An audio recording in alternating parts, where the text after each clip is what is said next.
सबैले रुख काट्ने काम गर्छ भनेर अस्ति एउटा नेपाली भाइले कसले हालिरहेको थियो। हामी चाहिँ रोप्ने काम गर्छौँ।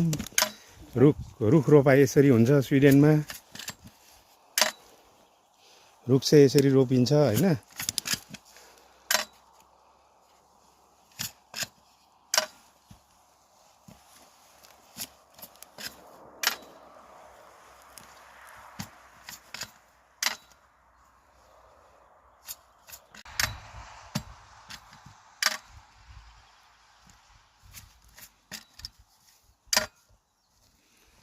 सबैले रुख काट्ने काम गर्छ भनेर अस्ति एउटा नेपाली भाइले कसले हालिरहेको थियो। हामी चाहिँ रोप्ने काम गर्छौँ। रुख रोपाइ यसरी हुन्छ स्विडेनमा। रुख चाहिँ यसरी रोपिन्छ हैन।